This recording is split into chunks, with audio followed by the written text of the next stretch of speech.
Thank you, Elon. Appreciate it. Thank you very much. How about this? Star Trek real. Star Trek original. Yes. Le secrétaire à la Défense Pete Hegseth, accompagné de plusieurs hauts responsables du Pentagone, vient de tenir une réunion très spéciale avec le conseil d'administration de SpaceX et le lieu choisi n'était autre que Starbase. Ce qu'ils ont découvert sur place a clairement laissé une forte impression, un complexe gigantesque conçu pour un seul objectif, fabriquer et lancer les plus grandes fusées jamais construites sur Terre. Même Pete Hegseth semblait sincèrement impressionné, allant jusqu'à saluer publiquement Elon Musk et sa vision audacieuse, capable de transformer la science-fiction en réalité. Alors, que s'est-il réellement passé lors de cette visite ? Et surtout, est-ce le signe que SpaceX est en train de devenir un acteur stratégique majeur pour l'avenir du département de la défense des États-Unis ? Découvrons-le ensemble dans l'épisode d'aujourd'hui du quotidien de l'espace. Il y a seulement quelques jours, l'ensemble du site de production de Starbase a pratiquement été mis à l'arrêt pendant toute une journée. L'objectif, préparer le site et accueillir une délégation gouvernementale de très haut niveau. Plus précisément, il s'agissait d'une visite du secrétaire américain à la défense, Pete Hegseth, accompagné de plusieurs hauts responsables du Pentagone.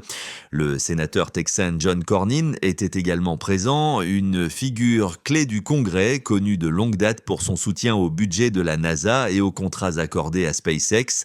La réunion s'est tenue à l'intérieur même de la Star Factory et chose assez surprenante, la mise en scène était très minimaliste. Mais ce qui a immédiatement attiré tous les regards, ce sont 6 moteurs Raptor, 3 flambants neufs disposés autour de la scène, parfaitement polis. SpaceX a même utilisé un éclairage bleu pour les mettre encore plus en valeur. Juste à côté se trouvait un énorme segment de Starship déjà recouvert de ces tuiles de protection thermique en céramique. Honnêtement, c'était la meilleure façon d'impressionner les invités, pas avec des décorations tape à l'œil, mais avec le matériel lui-même. Cette réunion a eu lieu seulement quelques jours après que SpaceX a décroché un contrat de plus de 739 millions de dollars avec la US Space Force pour le lancement de satellites de détection de missiles et d'alerte avancée. Elle s'inscrivait également comme une étape clé de la tournée nationale baptisée Arsenal of Freedom, une initiative visant à reconstruire et revitaliser la base industrielle de défense américaine. Elon Musk a été le premier à prendre la parole. Il a déclaré être honoré d'accueillir la délégation avant de rappeler brièvement la vision à long terme de SpaceX, rendre Star Trek réel, faire de Starfleet et de l'Académie Starfleet une réalité, afin que l'espace ne soit plus seulement de la science-fiction, mais devienne un jour un fait scientifique. Et au cœur de cette vision, a-t-il expliqué, se trouvent les gigantesques vaisseaux Starship que SpaceX est en train de construire aujourd'hui. Pour certains, cela peut ressembler au rêve un peu fou d'un grand enfant à l'imagination débordante. Mais pas pour Pete Hegseth. À ce stade, Hegseth avait déjà visité à Starbase en profondeur, parcourant les bâtiments d'assemblage des mégabases et les pas de tir. Alors, une fois monté sur scène et à bout de doigt, il a ouvertement remercié Elon Musk et exprimé son soutien total à cette vision. Tout au long de son discours, Hegseth n'a cessé de saluer SpaceX, déclarant notamment « Il n'y a rien de comparable en Amérique, il n'y a rien de comparable dans le monde ». Il faisait référence à l'ampleur et à la vitesse avec lesquelles SpaceX est passé de zéro à la construction d'une flotte complète de Falcon 9, Falcon Heavy, Dragon et désormais Starship.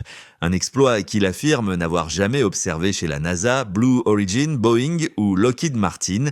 Il a ajouté que ce que SpaceX a construit et continue de construire est un exemple vivant de l'esprit d'innovation américain, prouvant que la production industrielle à grande échelle et à haute cadence reste possible aux États-Unis. À l'inverse, Hegseth a critiqué les grands contractants historiques de la défense qu'il accuse de passer des décennies à rechercher des systèmes parfaits. SpaceX, selon lui, a démontré que l'Amérique a besoin d'un nouveau modèle, plus rapide, moins englué dans la bureaucratie et centré sur l'innovation portée par des entreprises privées comme SpaceX si les États-Unis veulent conserver leur avance technologique. Cela envoie aussi un signal très clair. En 2026, le département de la Défense s'engage vers une profonde refonte interne, largement inspiré par SpaceX, Starbase est désormais l'exemple le plus visible d'un modèle de production rapide, réutilisable, avec très peu de bureaucratie, exactement le type de modèle que l'administration Trump-Exet souhaite étendre à l'ensemble du système de défense américain. Et la première étape est déjà en train de se dessiner, réduire la dépendance aux grands contractants historiques, souvent lents et peu performants. L'exemple le plus parlant, c'est Boeing et son programme en grande difficulté pour remplacer le futur avion présidentiel, le VC-25B, plus connu sous le nom de Nouvelle Air Force One. En 2018, Boeing avait signé un contrat à prix fixe de 3,9 milliards de dollars pour transformer deux Boeing 747-8 en avions présidentiels ultra sécurisés, dotés de systèmes de communication classifiés, de défense antimissile et de protection contre les impulsions électromagnétiques. La livraison du premier appareil était alors promise pour 2024, mais en janvier 2026, le programme a accumulé retard sur retard et la mise en service est désormais repoussée à la mi-2028.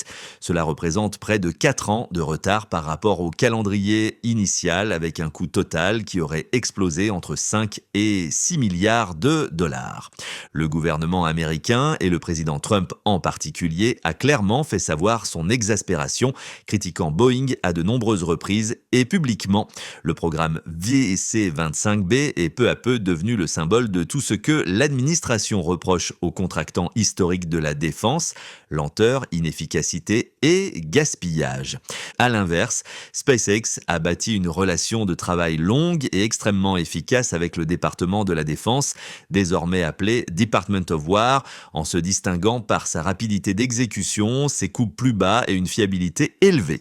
Depuis 2020, SpaceX a raflé une part dominante des missions du programme National Security Space Launch, ou NSSL, de la US Space Force, décrochant des contrats totalisant plusieurs milliards de dollars. Plus récemment encore, début 2026, SpaceX a obtenu un contrat de 739 millions de dollars pour 9 lancements critiques de satellites de sécurité nationale, prévus entre fin 2026 et 2028. Un an plus tôt, en 2025, SpaceX avait déjà remporté 714 millions de dollars pour 5 des 7 missions de la LAN 2 de la phase 3 du programme NSSL. Grâce à des coûts de lancement inférieurs de 30 à 50% par rapport aux solutions précédentes, la valeur totale des contrats NSSL de SpaceX dépasse désormais largement celle de ses concurrents, et le simple fait que cette délégation de haut niveau ait choisi de se rendre à Starbase envoie un message limpide. Le partenariat ne se limite plus au lancement de satellites sur Falcon 9, mais en réalité, il y a quelque chose de bien plus important en jeu, et cela implique presque à coup sûr Starship. Le message est passé très clairement dans une publication récente de Pete Hegseth sur X, où il a écrit: Starbase est un témoignage de la force de l'ingéniosité et de l'invention américaine. Continuez comme ça, Elon Musk. Le message était accompagné de plusieurs photos, Hegseth aux côtés d'Elon Musk, les deux hommes se serrant la main, puis Musk expliquant la puissance du moteur Raptor et la technologie qui se cache derrière. On y voit aussi la délégation lever les yeux, manifestement impressionnée, à l'intérieur de la Megabay 2, là où le Ship 39 venait tout juste de terminer ses inspections et l'installation de son bouclier thermique. Et si le Ship 39 n'avait pas encore été transféré vers le site de Massey pour des tests cryogéniques, ce n'était pas un hasard. SpaceX l'a volontairement laissé à l'intérieur de la Megabay afin d'offrir à la délégation du Pentagone une vision directe à quelques mètres seulement de la taille réellement colossale de ce véhicule. À ce moment-là, difficile d'imaginer que personne n'ait posé la question évidente: et si Starship était adapté à un usage militaire? Car cette idée circule déjà depuis des années. L'application militaire la plus sérieuse actuellement à l'étude est le programme Rocket Cargo, aussi appelé Point-to-Point Delivery, mené depuis 2021 par la US Space Force, l'AFRL et l'US Transcom. Le concept est simple mais radical. Utiliser de grandes fusées réutilisables comme Starship pour transporter entre 30 et 100 tonnes de fret, voire du personnel, vers n'importe quel point du globe en moins d'une heure grâce à un vol suborbital. Une telle capacité changerait complètement la donne lors de conflits de haute intensité, en particulier dans des régions comme l'Indo-Pacifique. Elle permettrait un ravitaillement ultra rapide, une logistique d'urgence, des largages de matériel ou même un soutien direct aux forces navales, sans dépendre de routes maritimes ou aériennes lentes et vulnérables. SpaceX a déjà obtenu des contrats de recherche pour ce programme pour un montant d'environ 102 millions de dollars à partir de 2022, avec des financements supplémentaires prévus pour les exercices fiscaux 2025 et 2026. Et Starship s'impose comme le candidat le plus crédible grâce à sa capacité d'emport massive, sa capacité d'atterrissage vertical précis et sa réutilisation complète. Imaginez une version de Starship sans bouclier thermique, tout simplement parce qu'elle n'aurait pas besoin d'atteindre l'orbite ni d'effectuer une rentrée complète. Elle effectuerait à la place un vol suborbital autour de la planète, tout en conservant ses surfaces aérodynamiques et ses jambes d'atterrissage capables de se poser quasiment n'importe où sur Terre. Même si les premiers plans d'essai sur l'atoll de Johnston ont été suspendus à la mi-2025 pour des raisons environnementales, le programme n'a pas été annulé.